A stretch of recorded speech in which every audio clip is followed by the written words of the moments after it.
kayo lahat doon.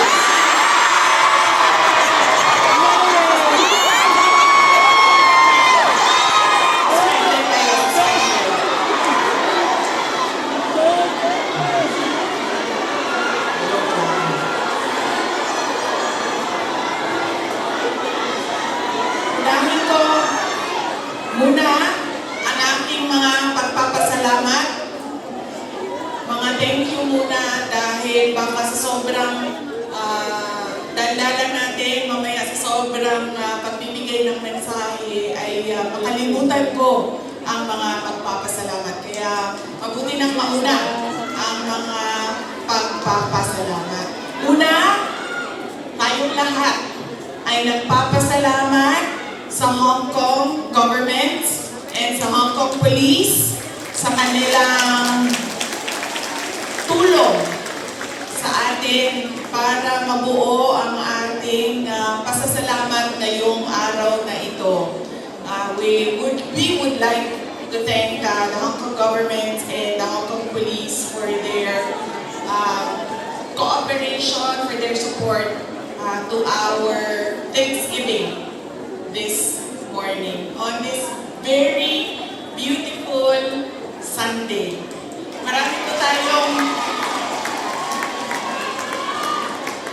Marami tayong mga kababayan na nandoon sa labas at lahat ng mga first-timer na nakakita sa akin.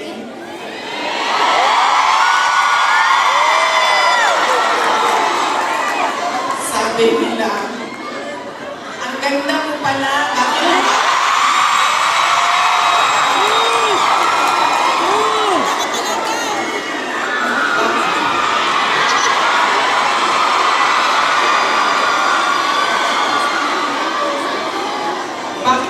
Macau! Hello! Maraming salamat! Okay. Sabi niya, ang ganda mo pala.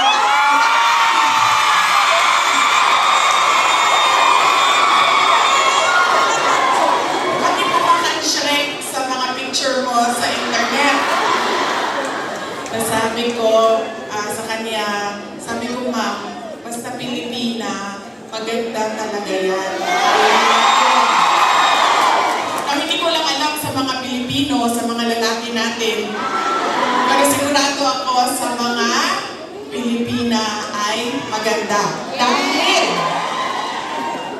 ano ang ating proof o evidence sa buong mundo na maganda talaga ang Pilipina? Ilan ang Miss Universe natin? Apat ang Miss Universe na winners ng Pilipinas. Kaya, ibig sabihin, global ang beauty ng Pilipina. Kaya, bago ang lahat, sabihin niyo sa lahat ng kaaway ninyo, Pilipina ako, maganda ako.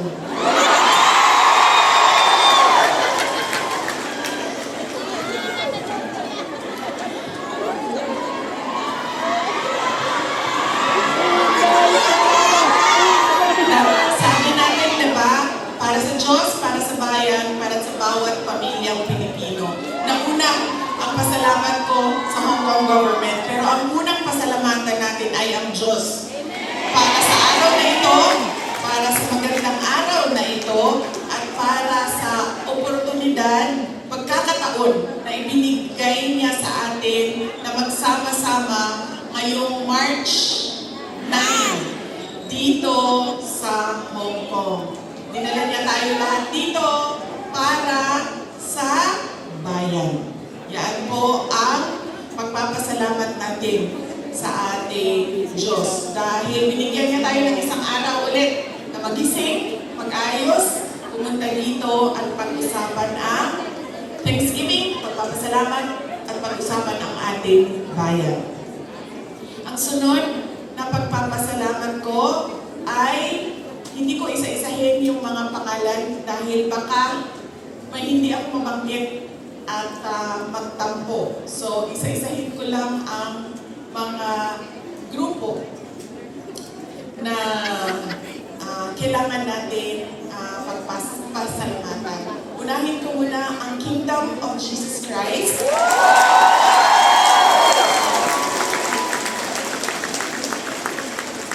Dahil sa kanilang pagod, luha at pawis para mabuo ang ating Thanksgiving ngayong umaga na ito. Ang sunod na kailangan natin pagpasalamatan kailangan ko pagpasalamatan ay kayong lahat, mga kababayan namin, mga kababayan namin dito sa, ang iba galing pang Pilipinas. Marami tayong mga bisita na galing Pilipinas, galing Hong Kong, galing Macau, meron pang galing sa China, at meron galing Japan.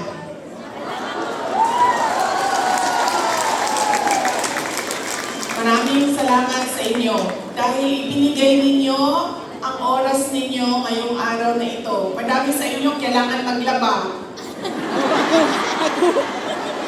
Kailangan Tatcha? Yes, pagdayo, pero kailangan yung labhan yung damit ninyo. Kailangan ninyo magpa-parlor. Kasi, di ba? Araw ito ng pagpahinga. Kailangan maglinis ng inyong bahay. Kailangan magpa-pedicure. Diba? Kailangan magpa-dentista dahil araw ito ng pagpahinga. So, kailangan ayusin lahat ang sarili para sa sarili. Pero, binigay ninyo ang oras ninyo at araw ninyo ngayong umaga na ito para sa atin. Salamat sa inyong lahat. At, alam nyo, kanina, habang naglalakad ako, kasi malapit lang kami, so naglakad lang kami. Ang ganda ng weather ninyo dito sa Hong Kong, no? Nakakaganda siya ng kutis.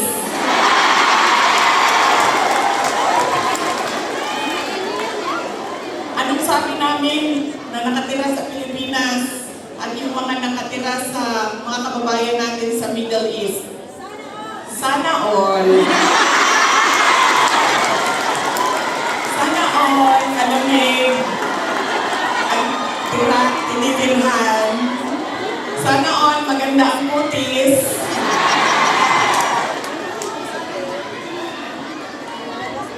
Kaya, isa din yan sa dapat ninyong ipagpasalamat sa Diyos. Nandito kayo sa lugar na hindi magulo, maganda ang klima, at lalong-lalo na nandito kayo dahil meron kayong hanap buhay. Hindi natin gusto na umalis ang ating mga kababayan sa Pilipinas. Pero marami sa atin, dahil walang oportunidad sa ating bayan, ay nakikipagsapalaran sa iba't ibang lugar sa mundo para sa inyong mga pamilya.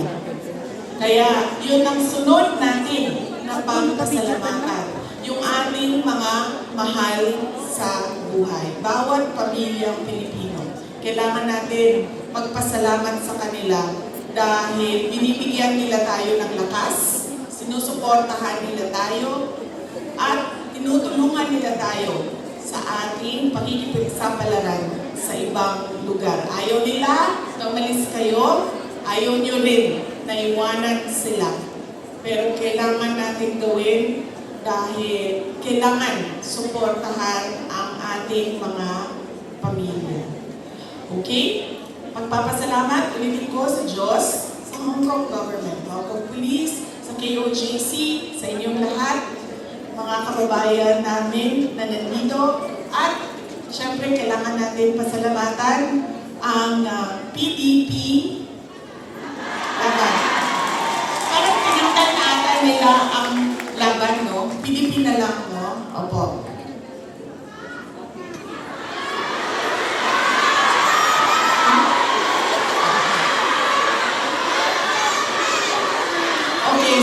suka? Yung suka. Yung suka. May dala sila. Para sa inyong lahat. Inutusan silang bumili ng suka. Sa Hong Kong. Nagkakain daw silang sinama. Gusto. Nagdala po sila o pinamurat.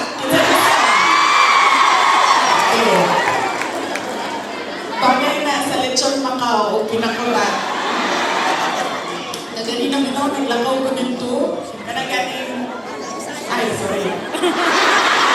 Kami na, nalakatan ako doon. Yung bang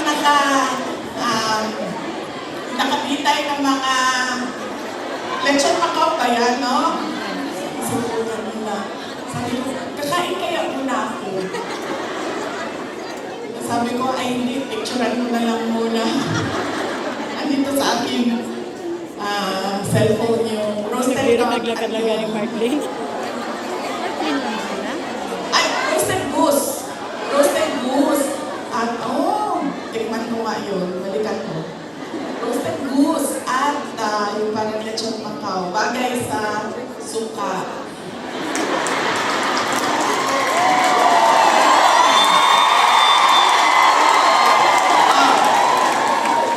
Ano pa ang bagay sa suka?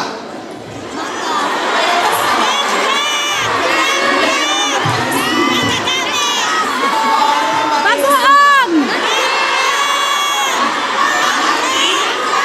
Chorizo, longganisa. Diba? Ulan. Chicharon. Mangga.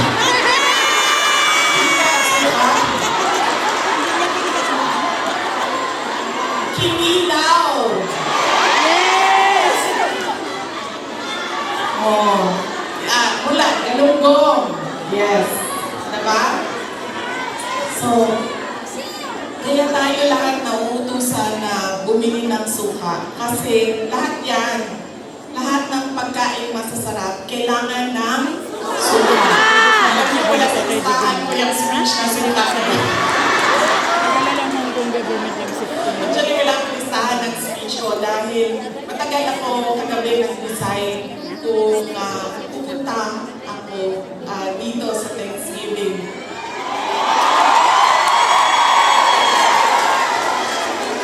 Kaya wala ako listahan ng speech. Pero yes, alam niyo, marami siguro sa inyo ang nautusan na bumili ng suka at mantika. Mantika, suka, ganyan. Nung kayo ay bata pa. Opo. Pero sa amin kasi, sa bahay namin, nag-grocery kasi ang nanay ko. So lahat yan, mga gamit sa kusina, binibili na ng nanay ko. Nautusan lang ako lagi doon sa kanto, sa tindahan, bumili ng Coke.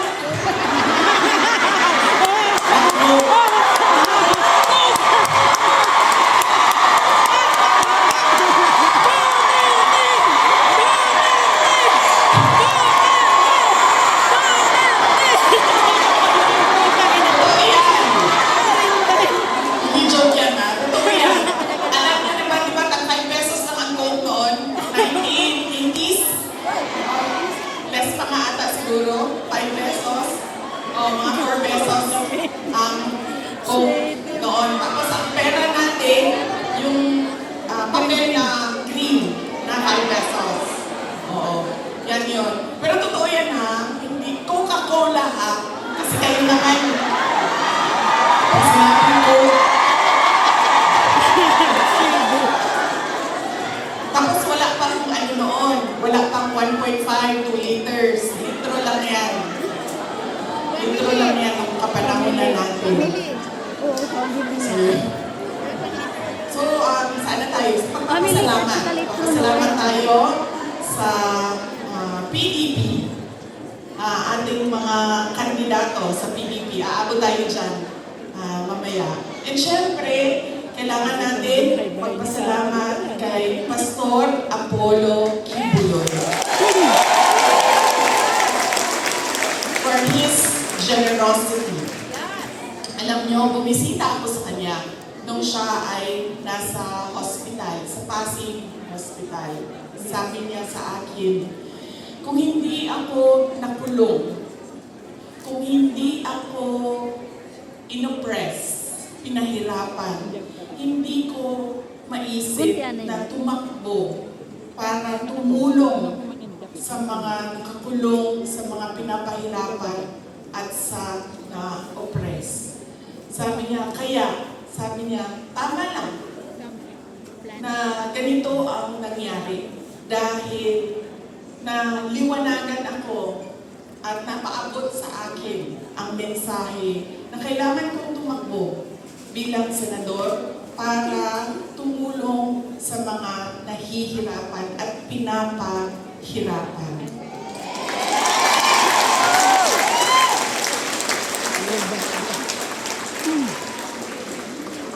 Sabi din niya sa akin, sabi niya, ikaw, kahit ano man ang sabihin man nila na kasalanan mo ang lahat ng ito, Inday Sara, sabihin man nila, kasalanan mo ito dahil hindi ka tumakbong Pangulo. Pero sabi niya, ayun na,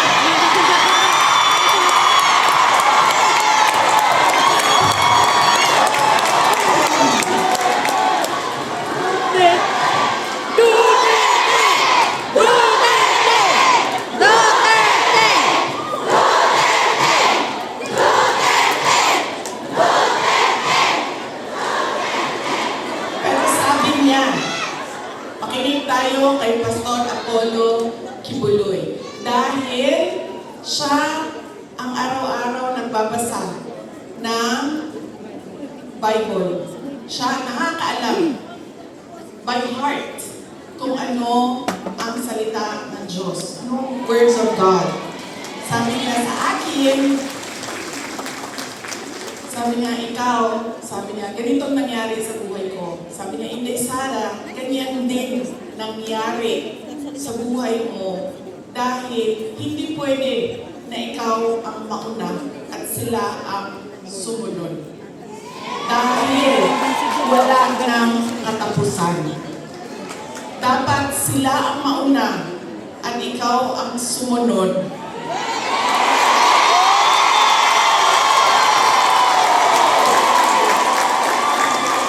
Para matigil na at hindi na paulit-ulit ang kahirapan sa ating bayan.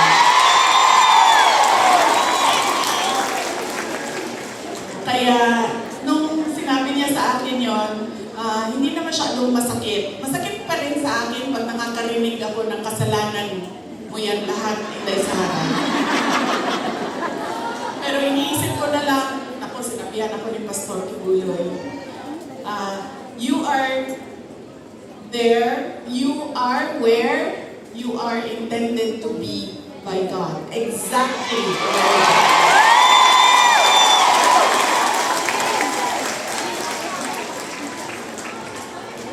So, yaan po, hindi pa alam mo, hindi pa ako namalahati sa pagpapasalamat ko, kaya bilis-bilisan natin. Hanggang anong oras pa ako pwede, sir? Dahil lang daw. Ay, hindi ka mo pwede mag-abot ng PRD kay kasampa ng pagkawa ko.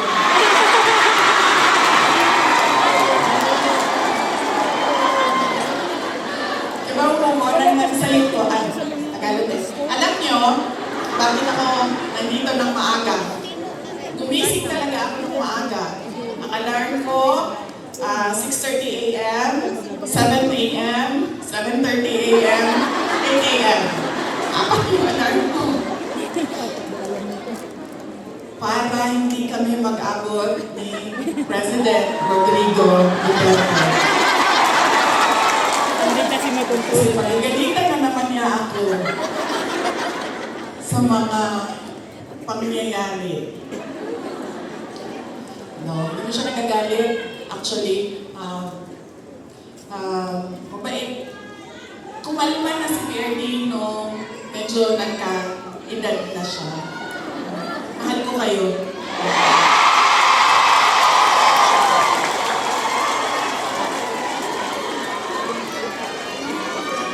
Magpapasalamat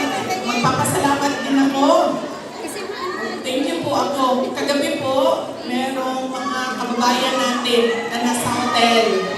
Okay. Kayo ba yun, ma'am? Opo. Maraming salamat sa pag-welcome ninyo sa amin doon sa hotel. Mahal ko kayo, maraming salamat. Nag-iwalay kasi kami. Pero Dalawang bakit, grupo. ma'am, wala kayong dala na roasted goose? Sorry, may dala kaming suka. Kayo, wala ka lang roasted goose.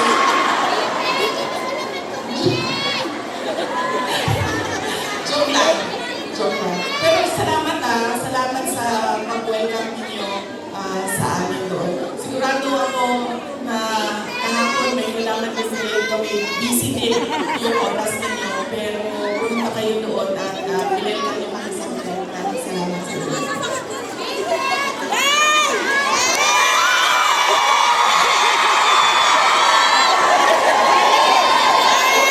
Ang sunod ko po na pagpapasalamat ay personal po sa akin. Para sa inyong lahat, mga kababayan namin dito sa China, sa Hong Kong, sa Macau, dahil noong 2016 ay nagkita-kita din tayo dito para sa pagpapasalamat, tapang at malasakit at suporta sa administrasyon ni Pangulong Duterte. Nandun ako. Kaya Picture tayo. papasalamat po ako dahil from 2016 hanggang 2025 ay nandyan pa rin kayo at nandito pa rin kayo para sa amin. Maraming salamat.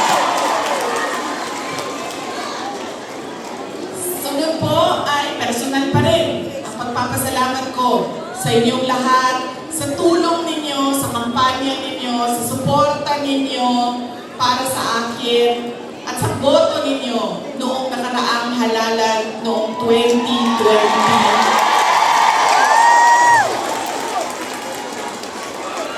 At sa susunod na halalan sa 2020.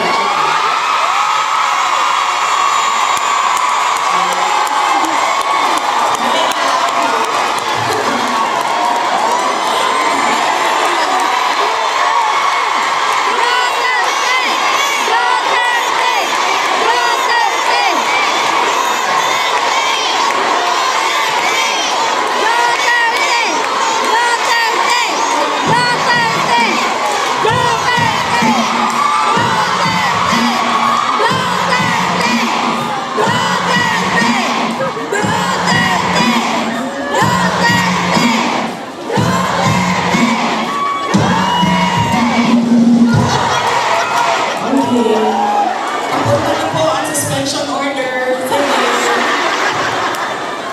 Sige. Maraming salamat sa suporta ninyo noong 2022. Thank you very much sa inyong lahat, mga kababayan. Alam nyo, una ko pong naramdaman na mukhang mananalo ako sa eleksyon.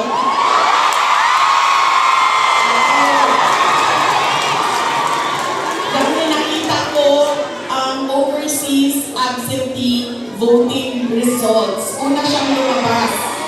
So nakita ko na I think 98%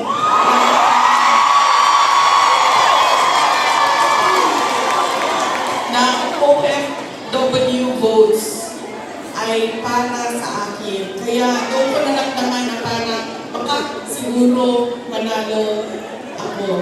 Kaya maraming salamat.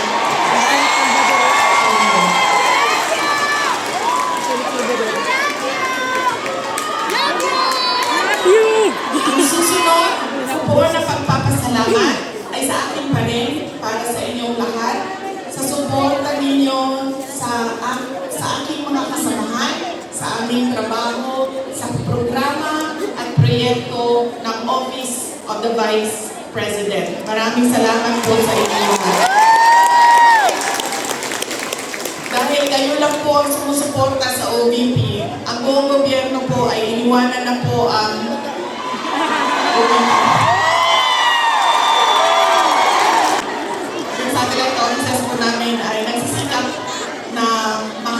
yung mga geographically isolated and disadvantaged areas at hindi lang nakatuon sa national capital region. Kaya salamat po sa suporta ninyo sa Office of the Vice President.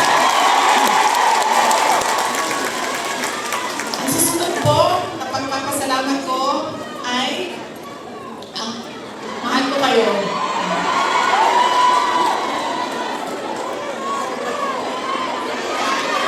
Kaya po hindi ako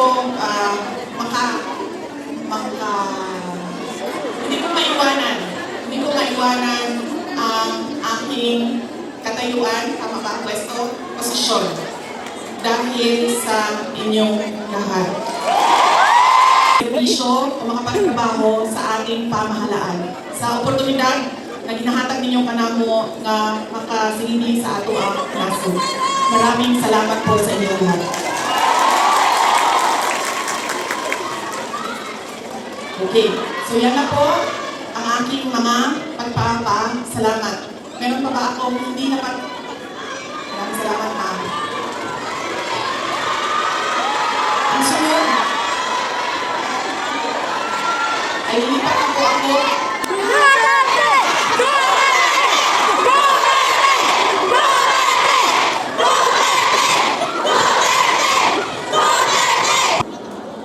Imagine nyo, hindi doktor ha. Alam ko kung ano ang specialty ko. Sabi ko, I want to be a pediatrician. Nandiyan pa yan hanggang ngayon, ang yearbook na yan. Kaya, nung ako ay, paulit-ulit yun, alam ko na magiging doktor ako, alam ko na magiging doktor ako. Nung panahon na kailangan mag-apply ng entrance exam sa college, di ba? Kailangan natin mag-apply sa mga colleges and universities. Hindi nila alam, ng mga magulang ko, nag-apply ako sa University of the Philippines. Nung nag-apply ako sa University of the Philippines, syempre nilagay ko din naman yung science courses. Pero, nilagyan ko din siya ng political science. Nung nakita ko ang result at nalaman ng mga magulang ko yung result, nakalagay doon na match ako waitlist ako sa political science. So sobrang excited ko. Hindi nila alam na gusto ko mag-college sa Manila. Kaya sikreto ako na nag-apply. Sobrang excited ko. Sabi ko sa mga magulang ko, pumasa ako ng UP. Pero political science kasi yung kurso. So sabi ko, gusto ko sana pumasok ng UP Diliman yun. UP Diliman. Tapos political science yung kurso. Sabi ng nag-wild. Naggalit sa PRD. Sabi niya, di ba, sabi mo, simula nung bata ka pa, gusto mo maging doktor? Pre-med ba ang political science? Sabi niya, hindi ka pwedeng pumasok ng University of the Philippines. Kahit saan man yan. Sabi niya, dahil kilala ko ang ugali mo. Anak kita. Alam ko kung anong ugali mo. Sabi niya, marirecruit ka lang ng makabayan. Aakyat ka. Totoo ito, sinabi niya. Aakyat ka ng bundok. Magiging NPA ka. Ikaw ang magiging head ng New People's Army. Ikaw ang makakalaban ko pagdating ng panahon. Kaya hindi ka pwede pumasok ng University of the Philippines. So sabi niya, pumili ka. Kahit anong paaralan dito sa Davao, pumili ka dyan. So sabi ko sa mama ko, So sabi ng mama ko, sige na lang, kasi sinabi mo man doktor. So mag-pre-med ka na lang. Okay. Nag-pre-med ako. Nag-pre-med ako. Tapos, syempre, papunta akong doktor, so binilisan ko yun, natapos kagad ako. And then, ito na. Mag-medicine na. Sobrang excited. Si President Duterte na magpapasok na ako ng medicine proper. Siya ang pumili ng paaralan. Siya ang pumili kung saan ako titira. Tapos, pumunta na lang siya sa akin at sinabi niya na, ayan na, may school ka na, na-enroll ka na, may bahay ka na, pumunta ka na lang doon ng ganitong date. So pumunta ako doon. Pagdating ko doon, kompleto na. May kama na ako, may washing machine, may refrigerator, may kotse pa. Ganyan siya ka-excited. Sige ma'am, ipa-adapt kita sa tatay ko. Huwag ka makalala. Ganyan siya ka-excited noong ako ay medicine na. Tapos, syempre, hindi naging successful yung aking pagpasok sa School of Medicine. Isang taon pa lang, 1 year, actually 1 sem pa lang. First sem pa lang, alam ko na parang fish out of water. Alam niyo yung, bakit madaling para sa kanila, nahihirapan ako. Sobra. Tapos, umating yung second sem na halos hindi na ako pumapasok. So, kinabahan na ako. Kasi, di ba sa probinsya, di ba sa Atua, pagpadala ka sa Manila kasi ako nag-med school, pag ipadala ka sa Manila, parang malaking send-off yun. Congratulations sa anak ko, graduate na ganito. Congratulations at magiging doktor yan. Class of ganon, diba? So ako, syempre kinabahan na ako kasi hindi ako makaka-uwi. Pinadala ako sa Manila para maging doktor. Tapos uwi ka, drop out. Nag-apply ako ng, sabi sa naisip ko pa noon, na pinag-iisipan ko, ang kapalaran ko, wait, sabi naman ng tatay ko, doktor daw o abogado. So dito na lang ako sa abogado. So lumipat ako, nag-apply ako sa San Beda College kasi at the time na nag-decision ako, San Beda College na lang yung bukas sa mga exams, entrance exams. So hindi ko pa sinabi kaagad sa mga magulang ko na nasa San Beda na ako. Nalaman na lang nila dahil nagsabi ang driver. Sabi niya, hindi na yan siya pumupunta ng Cavite. Lagi kaming nandyan sa Medjola.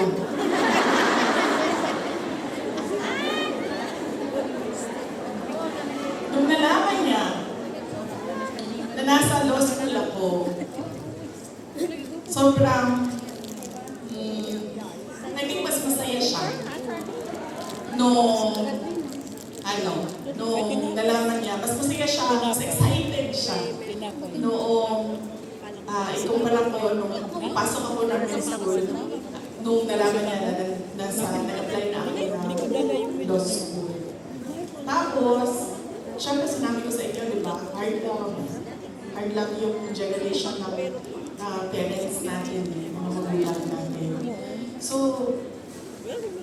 nung mga panahon na nag-aaral ako sa law school, may mga panahon na kapagalitan din ako na sinasabi niya sa akin, alam mo, kung hindi mo ayusin yung law school mo, magiging kapit ka lang ng politiko. Bakit hindi? Pinukontrol lang sa school.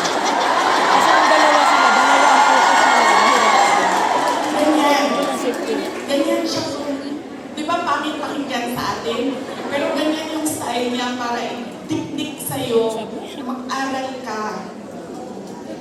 Tapos meron pang isang beses na sinabihan niya ako, alam mo, kung hindi ka mag-aral ng mabuti, magiging halaman ka lang dyan sa gilid. Ganyan yung force by which he emphasized into my brain that I need to become a lawyer. So nung pumasa na ako ng bar, doon ko nakita ang pagbabago sa magulang ko. Hindi sa nanay ko dahil ang nanay ko sobrang supportive nun. Kahit maging halaman ako, tiniligan ako nun eh. Ganyan kabait ang nanay ko. Diba? Pero nung nakita niya yung grade ko sa bar exams at nakita niya na mas mataas yung grade ko sa bar exams kaysa sa kanya, ang tatay ko. At hindi lang point 1, point 2, point 3. 5 points ang layo namin sa grado.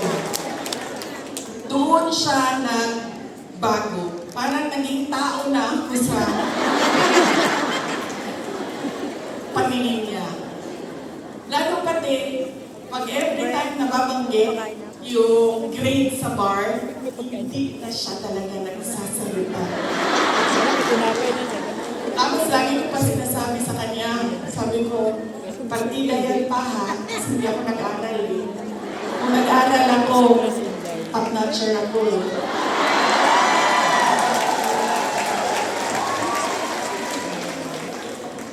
So ngayon, doon, nakita ko na iba na siya po, hindi na parang anak ka lang, hindi na parang pantay na kami. Tao na ako. Buong tao na ako sa paningin niya. Ganyan yung emphasis niya sa education. Kaya ganyan din. Hanggang ngayon, ganyan din. Alam niyo ba, sa mga apo, kabahan ka pag nagtanong na si PRD kasi didiretso yan, anong grade na ito? Anong eskwelahan? Ito, anong grade na? Anong eskwelahan ito? Ito, anong grade na? Anong eskwelahan? Ganyan. Si PRD kamusta ng apo. Hindi siya, uy, masaya ka ba? May boyfriend ka na ba? May girlfriend ka na? Saan mo gusto kumain? Makita niya, anong grade na? Anong eskwelahan? Anong grade na? Anong eskwelahan? Okay. Nag-aaral? Okay. Ganon pa rin. Ka-hardliner siya sa education. So yan yung talaga, pinagpapasalamat ko sa kanya. Dahil kung hindi ako naging abogado, lalo pa din yung mga pinagdaanan ko ngayon, hindi ko siya, kasi ngayon naiintindihan ko kung ano yung pinagdadaanan ko. Siguro kung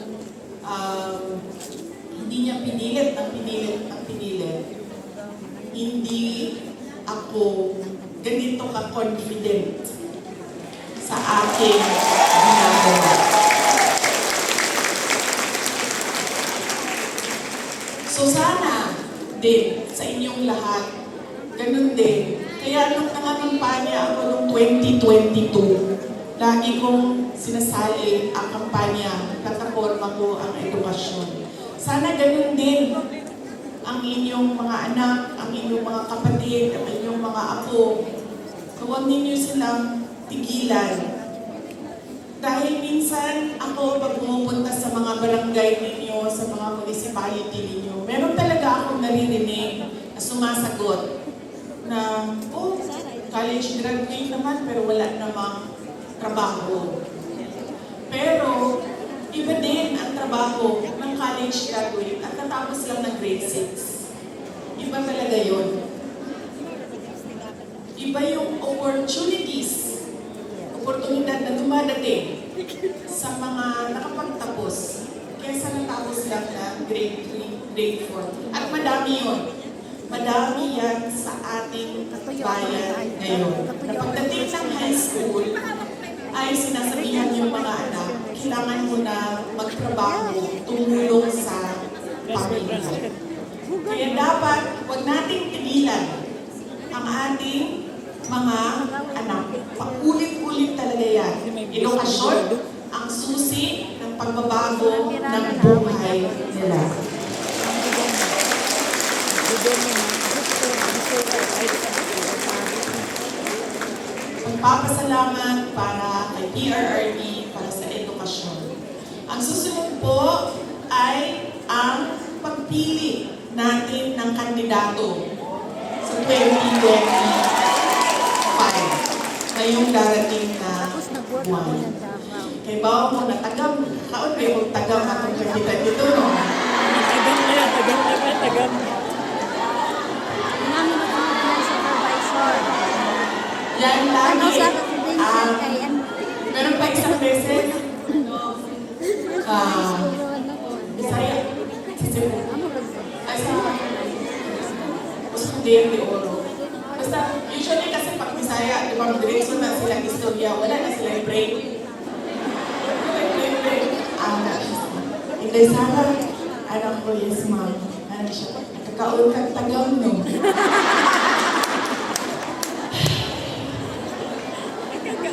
Ano na lang ko sa iya, ha? Sa akin na lang, ma'am. Basta ikaw, kaon, sakto, okay na po.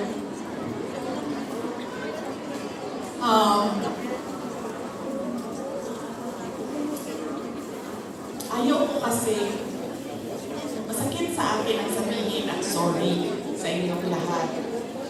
I-explain ko na lang. Kasi alam niyo, kahit saan ako pumunta, sabihin ko sa inyo, sa Samar, ito talaga mga maalala ko eh. Samar, Pangasinan, Batangas. Ate sus, di kami sila. Ito sa Mindanao, sure na ingon na siya. Kung ingon na kita sila o yung kaning sala ka na. Wala na lali sa Mindanao. Cardina. Bago lang, saan yun? Bago lang. Parang kahapon ba yun? Ay, kahapon. Kasi dinala ko yung guest ko sa Disneyland. So, naay mga taga Cebu. Selfie kami. Ana ang mga taga Cebu. Di ba, hindi kay Sara na nabutol ba yung ito kong nila?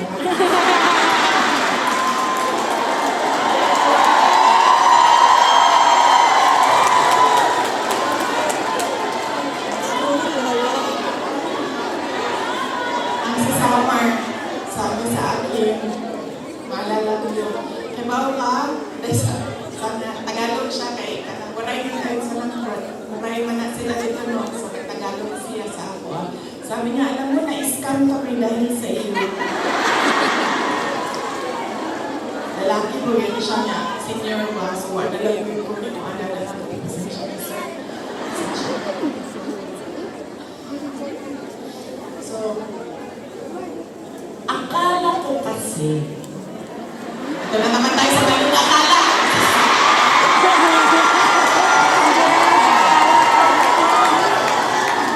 May totoo ito. Akala ko kasi, gusto niya na mas magandang bayan, mas maayos na Pilipinas kung ano yung pinagdaanan natin noon. Kasi, ang plataforma namin nung tumakbo kami, unity at continuity.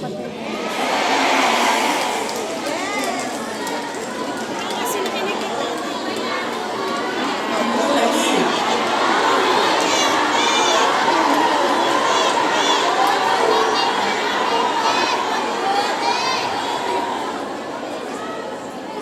Kasi ako, sumusunod ako sa tatay ko. Ibig sabihin, sa trabaho ba? Hindi ako sumusunod sa tatay ko sa personal. Kaya nga ako nagkatato, di ba? Sumusunod ako sa trabaho. Nag-mayor siya. Nag-vice mayor siya. Vice mayor ako. So, ang ginagawa ko, there has to be something, added value ba? Value added sa iyo. Di ba? Kasi, paano ba naman na binoto namin ito si Rodrigo, pero binoto ka namin, wala namang value added. Wala namang dagdag na kahalagahan sa iyo. Di ba? So, sumusunod ako sa tatay ko. Nag-vice mayor siya, nag-vice mayor ako. nag-mayor siya, nag-mayor ako. Noong, sa kanila, ma'am, may nga president. Sandali lang. So, nung mayor ako, ano ba yung targets ko as mayor? Diba? Kasi kailangan may value added sa iyo. So sabi ko, okay, ganito na ang nagawa ng administration President Duterte. Saan pa ba namin dadalhin ang Davao City? So may target kami. Nung umalis ako sa Davao City as mayor, number 4, most competitive city na ang Davao City. Number 8 na kami sa mga pinakamayaman na syudad sa buong bansa.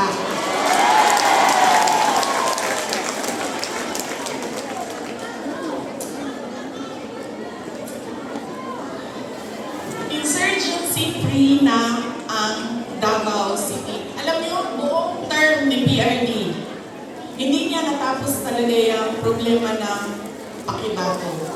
So, taga-Pakibato mo, ma'am?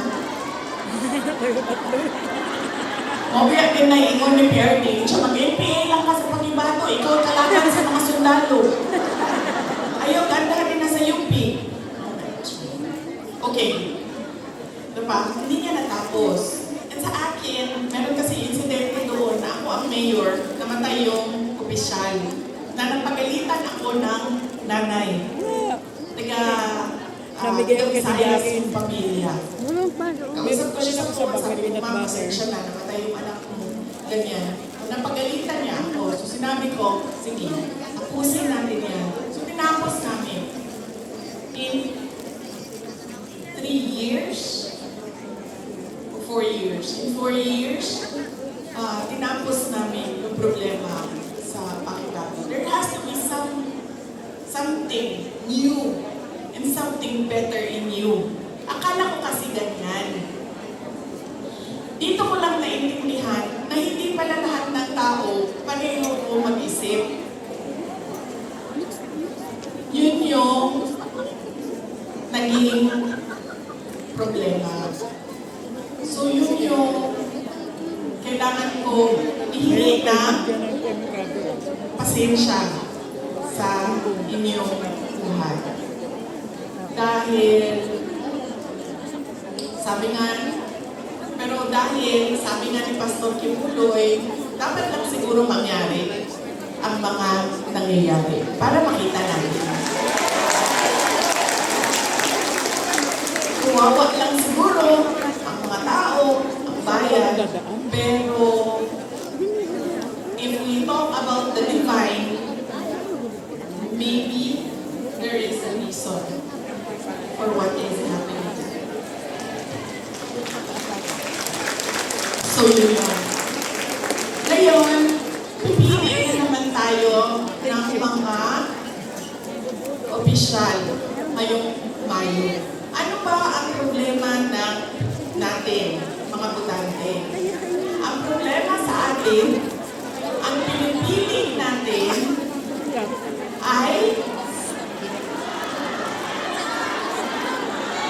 paulit-ulit pa, pabalik-balik lang. Mahilig tayo sa sikat. Mahilig tayo sa magaling kumanta, sumayaw dito sa stage. Mahilig tayo sa nagpapa-amuse, nagpapatawa sa atin. At mahilig tayo sa hindi natin tingnan kung ano ba yung karakter, totoong karakter ng tao sa likod ng mukha niya sa TV.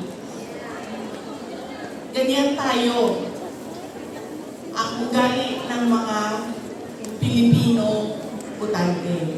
Kaya siguro dapat sa darating na halalan, pag-isipan na natin ang ating iboboto.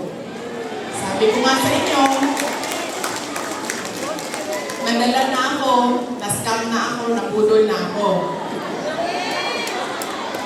hindi ako mag-endorso ng kandidato. Kasi baka pagkatapos ng eleksyon, sasabihin niyo na naman, "Scam kaya Minday Sara dahil sa iyo." Ang gagawin ko para sa inyo, sasabihin ko, ano ba ang kailangan nating gawin as voter? Ano? Una, huwag nating ibenta ang boto natin. Diba? Apat. Ngayon, legitimate na ang vote buying. Nakatago siya sa Apat. Ayuda! Ayuda! Apat. yan naman. Dito na tayo sa topic na gusto mo, ma'am. Ayuda. Apat. Ganun na ang mga politiko ngayon. Bibigyan ko kayo ng example ha, ng experience ko sa mga pagbibigay ng ayuda o vote buying. Noong barangay election na nakaraan, bago lang, tinanong ko yung isang kaibigan ko, ano bang ginagawa mo na suporta sa barangay candidates? Nasabi niya, ang ginagawa ko, humihingi ako ng tupad at AIX at binibigay ko sa mga barangay captain para ibigay nila sa supporters nila. So sabi ko sa kanya, okay, hindi ko magawa na ganyan yung suporta na ibigay ko sa mga local barangay candidates. Pero totoo yan. Hindi man pinag-uusapan, pero totoo yan na nangyayari. Nakikita niyo yan. Nakikita niyo yan doon sa mga probinsya ninyo. Kaya ang una, huwag natin Mag-chat ka na doon, i-benta may signal doon. ang boto. Pangalawa, pag tumingin tayo ng kandidato, tingnan natin kung ano yung promises na Doon na. ginawa niya o sinabi niya noon.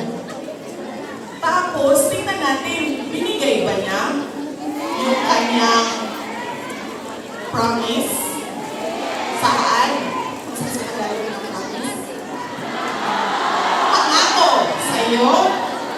Binigay ba niya ang pangako niya sa'yo? O iniwanan ka lang niya sa ere? At sumama sa iba?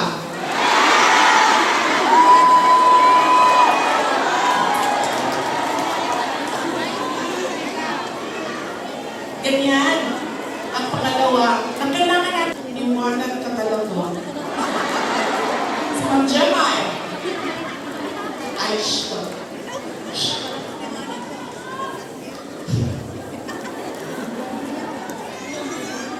diba?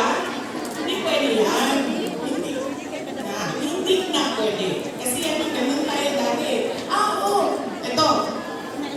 Tinanong ko sa beses dito sa Manila, sa NCR. Tanong ko, "Ma'am, sino kandidato niyo sa mayor?"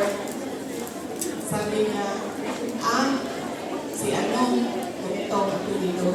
Sabi ko, may ba sila din yung mayor dati? Sabi niya, oo, yung uncle niya. Sabi ko, so bakit yan pa rin ang pipiliin ninyo? Sabi niya, nasubukan na. So, mahalaga, hindi dahil anak, hindi dahil Duterte ang apelido, ay iboboto nyo na. Pag-isipan ninyo, ano ba ang dala niya sa lamesa? Ano ba ang dala niya para sa bayan? Tatlo, huwag ibenta ang boto. Ano ang mga pangako na napako? At pangatlo ay hindi dahil galing yan sa sikat na pamilya ay iboboto na ninyo agad. So tingnan natin